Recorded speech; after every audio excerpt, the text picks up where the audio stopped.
Very good morning to all of you. How are you all? I hope you are doing very well and able to do all the questions of the retirement of a partner chapter. But if you had any problem, just ask me. Now in the previous video, lecture 6, we had done up to the question number 24. Now today I am taking question number 27 of D.K. Goyal, old book. Now see the question number 27 बेटा, सारे बच्चे देखिए आप. X, Y and Z are partners sharing profits in the ratio of 3:2:1.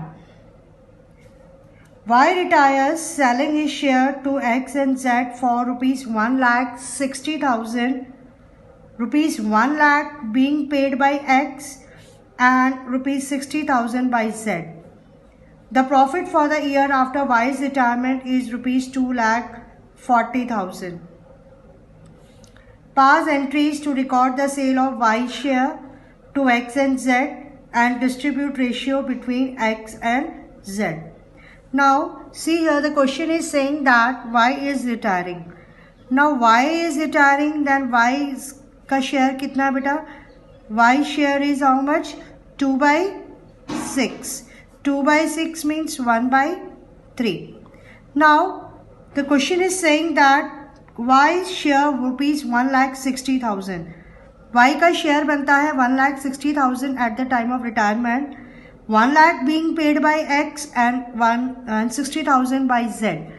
It means that देखिए बेटा, Y का share I am writing here 1,60,000 rupees है, जिसमें से X पे करेगा rupees 1 lakh, 1 lakh paid by X and Y पे करेगा rupees 60,000.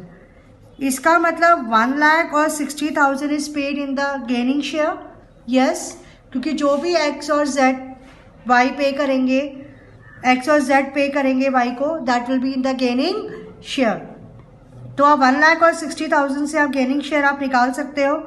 That is 5:3. It means जो भी Y का शेयर है 1/3 that is taken by X and Z in the share of 5:3. Now first of all we will calculate. First step, calculate new ratio. New ratio हम पहले calculate करेंगे. First we will write X gains. X कितना gain कर रहा है? X gain 5/8 of 1/3, that is 5/24. Same Z gains 3/8 of 1/3, that is 3/24. अब आप X का न्यू शेयर निकाल सकते हैं. Old share plus gaining share. X का ओल्ड शेयर है, अगर आप देखिए 3/6 प्लस 5/24 गेन कर रहा है. It means 12 plus 5. X का शेयर कितना हो गया बेटा? 17/24. सेम आप Y का निकाल लेंगे. Z's new share. Z का ओल्ड था 1/6, गेन किया 3/24. It means 4 plus 3 7/24 is the new share. तो अगर आप देखिए न्यू शेयर 17:7 आ रहा है X का और Y का. नाउ स्टेप 1 तो हमारा हो गया, कैलकुलेट द न्यू रेशियो. अब आप सेकेंड एंट्री इसकी करेंगे. जो Y का शेयर है 1,60,000 जो कि X और Z कंपनसेट कर रहे हैं. 1 lakh is compensated by X and 60,000 is compensated by Z. So you will write the entry X capital account debit, Y's capital account debit to Z's capital. X capital account debit, Z's capital account debit to Y, क्योंकि Y retire हो रहा है हमारा, तो Y को देंगे. Y का share बनता है 1,60,000. आपको ऑलरेडी पता है 1 लाख X कंपनसेट कर रहा है और 60,000 Z कंपनसेट कर रहा है. Now the next entry, after Z's retirement the profit earned bye X after wise retirement the profit is earned bye x and Z rupees 2,40,000। तो ये 2,40,000 सिर्फ एक्स और जेड को मिलेगा इन न्यू रेशियो। तो आपकी एंट्री बनेगी profit and loss appropriation account debit to X capital to जेड्स कैपिटल। बेटा किस रेशियो में? हमने रेशियो कितना निकाला है? 17:7। प्रॉफिट कितना था बच्चे? 2,40,000। 2,40,000 को आप 17:7 में आप करेंगे तो एक्स के अकाउंट में आ जाएगा 1,70,000 and Jades account 70,000। I hope you have understood this question. समझ में आ गया बेटा आपको? इस क्वेश्चन में ऑलरेडी आपको ये दिया हुआ था कि वाई का शेयर 1,60,000 है और एक्स कंपनसेट करेगा 1,00,000 और जेड कंपनसेट करेगा 60,000। तो हमारी गेनिंग शेयर आ गया 5:3। उससे हमने न्यू रेशियो निकाल लिया। फिर हमने जो वाई का शेयर था उसको क्रेडिट करके दे दिया। कौन देगा? X and Z. और जेड के वाई के जाने के बाद जो प्रॉफिट अर्न किया एक्स और जेड ने, वो हमने प्रॉफिट एक्स और जेड को ही क्रेडिट किया है in new ratio. Now we will do the question number 29। Now बेटा get ready for the question number 29। Take out, next page पे ही दिया हुआ है आपको बच्चे question number 29। Now listen, 29 question saying that A, B, C and D are partners sharing profits in the ratio of 1:2:3:4. A, B, C, D. 4 partners are there sharing profits in the ratio of 1:2:3:4. Next, D retires. Who is retiring? D. तो मैंने D को circle कर दिया है। D का share हम अलग से लिख देते हैं। D's share is 4/10. D retires and his share is taken by A and B equally. Goodwill was to be valued at 3 years purchase of average profits which were rupees 20,000. General reserve showed a balance of rupees 65,000 at the time of D's retirement. Now जो हमने यहाँ तक question पढ़ा है इसको दोबारा समझ लीजिए। जो D का शेयर है 4/10 दैट इज टेकन बाय, अभी 4/10 कंटिन्यूइंग पार्टनर्स में मिलेगा, या तो तीनों पार्टनर लेंगे A, B एंड C, या तीनों में से कोई एक लेगा या कोई 2 पार्टनर लेंगे। तो इस क्वेश्चन में दिया हुआ है share is taken by only A and be equally. इसका मतलब सी इसका शेयर नहीं ले रहा है तो सी डी के लिए कुछ भी कंपनसेट नहीं करेगा। आगे क्वेश्चन में कह रहा है कि यहाँ पर आपने गुडविल कैलकुलेट करनी है 3 years purchase of average profit which were rupees 20,000। So better है कि पहले हम न्यू रेशियो निकाल लें। अगर हम देखें ए gains half of D share that is 4/10. 4/10 D का शेयर है जिसका आधा A को मिल रहा है, तो इट मीन्स A को मिल गया 4/20। 4/20 मीन्स 1/5। तो इसका मतलब A के शेयर में 1/5 इंक्रीज हो जाएगा।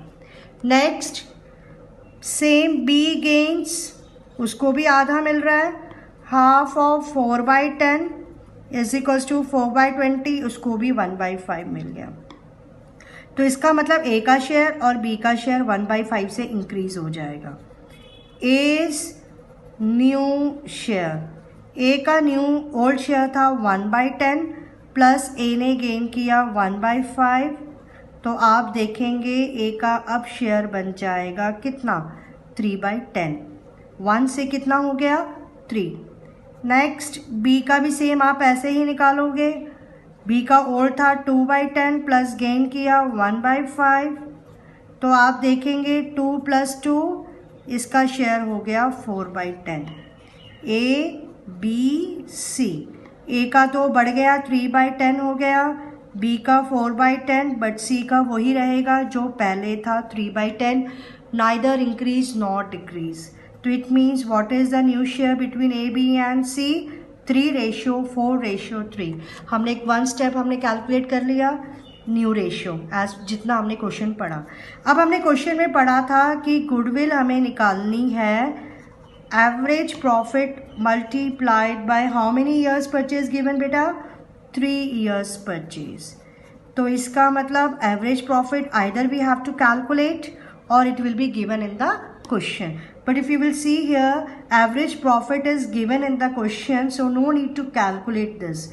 Average profit is rupees 20,000. तो rupees 20,000 एवरेज प्रॉफिट है, इसको 3 ईयर्स परचेज से मल्टीप्लाई कर दीजिए आप, तो आपकी गुडविल कितनी आ जाएगी 60। नाउ बेटा please understand this is the goodwill of the firm. ये हमने पूरी फर्म की गुडविल निकाली है, गुडविल ऑफ द फर्म। अब इसमें से हमें एक स्टेप और आगे बढ़ना पड़ेगा, we have to calculate the share of goodwill. तो अब हम कैसे निकालेंगे, पूरी फर्म की गुडविल तो हम निकाल चुके हैं, 60,000 में उसका कितना शेयर है 4/10। अगर आप 4/10 करके करते हैं तो इट मीन्स उसकी शेयर ऑफ गुडविल आ जाती है 24,000। अब आप मुझे बताओ डी को 24,000 कौन कौन देगा, ए भी देगा, बी भी देगा, सी, क्या सी देगा? नहीं। क्यों? क्योंकि ए और बी ने ही सी का शेयर गेन किया है, तो ए और बी ही उसको इक्वल रेशियो में कंपनसेट करेंगे। ठीक है बच्चे, तो अब हमारी फर्स्ट एंट्री बनती है गुडविल की, ए कैपिटल अकाउंट डेबिट, क्योंकि हमें एक ही अकाउंट से लेना है, बी कैपिटल अकाउंट डेबिट। अब आप सी को डेबिट नहीं करेंगे क्योंकि सी ने कुछ भी गेन नहीं किया। 2 किसको देना है आपने, to D's capital. Now D का शेयर ऑफ गुडविल है 24,000, अब आप इक्वली दे देंगे, तो ए को 12,000 मिलेगा और बी को भी 12,000 देगा ए, और बी भी 12,000 देगा। I hope it's clear to you all. Next, अब आपको क्वेश्चन में कह रहा है कि जिस दिन डी रिटायर हुआ, there was a general reserve appears in the balance sheet that is rupees 65,000। अब जनरल रिजर्व है तो उसको भी हम ख़त्म कर देते हैं क्योंकि डी जा रहा है, तो जनरल रिजर्व आप सारे पार्टनर्स में ओल्ड रेशियो में बांट दीजिए, तो इसको भी हम क्लोज कर देते हैं इसका account. General reserve account debit to A's capital, सारे पार्टनर्स को देंगे आप, to B's capital, to C's capital, to D's capital. Clear to you all? जो भी रिजर्व्स हैं, एक्यूमुलेटेड प्रॉफिट्स हैं, रिजर्व्स हैं, वो सारे हमें ऑल पार्टनर्स में डिस्ट्रीब्यूट करने हैं to the retiring partner also. General reserve 65,000। अब बेटा किस रेशियो में करोगे, न्यू रेशियो, गेनिंग रेशियो या ओल्ड रेशियो? हमेशा जो भी बैलेंस शीट में अपेयर होता है, जनरल रिजर्व, प्रॉफिट्स या loss, everything should be distributed in old ratio. तो ओल्ड रेशियो कितना है, 1:2:3:4 में अगर आप डिस्ट्रीब्यूट करते हैं तो ए का अकाउंट क्रेडिट होगा 6500 से, बी का 13,000 से हो जाएगा और सी का हो जाएगा 19,500 और डी का हो जाएगा 26,000। I hope it's clear to you all. समझ में आ गया बच्चे? अब क्वेश्चन आगे क्या कह रहा है पढ़ते हैं। You are required to record the necessary journal entries to record the above adjustments on D's retirement. तो वो तो हमने कर दी, एंट्रीज हमारी हो चुकी हैं। Now you are also required to prepare his capital account to find out the amount due to him when his capital balances in the balance sheet was rupees 1,50,000 before adjustment. So calculate the profit sharing ratio। वो तो हमने calculate कर लिया। Now अब हमें calculate किसका account बनाना है, D का। सिर्फ हमें डी का कैपिटल अकाउंट बनाना है। डीज कैपिटल अकाउंट हम बनाएंगे। ओके बच्चे, इधर हम लिखेंगे पर्टिकुलर्स अमाउंट। ठीक है बच्चे, सिर्फ डी का बनाना है, ए बी सी का उन्होंने नहीं पूछा है। This is the credit side, this is the debit, यहाँ आपने रुपीज़ डाल देना है। ठीक है बच्चे, अब आपको कैपिटल का बैलेंस दिया हुआ है, बाय बैलेंस ब्रॉट डाउन। कितनी कैपिटल है? 1,50,000। अब आपने जनरल रिजर्व इसके अकाउंट में कितना क्रेडिट किया था? डीके में 26,000, वो उसके अकाउंट में डाल दो। अब जो उसकी गुडविल का शेयर था, ए और बी ने कितना कंपनसेट किया था? 12,000 और 12। तो नेक्स्ट आप लिखेंगे बाय एज कैपिटल, ए की कैपिटल से हम 12,000 डी को दे देंगे, एंड बाय बी कितना दे रहा है बेटा? बाय 20 कैपिटल, बी से भी हम कितना देंगे? 12,000। तो अगर हम टोटल देखें बच्चे, तो इसका टोटल बैठता है टोटल 2 लाख रुपीज़। कितना बैलेंस हमने निकाल लिया? 2 लाख।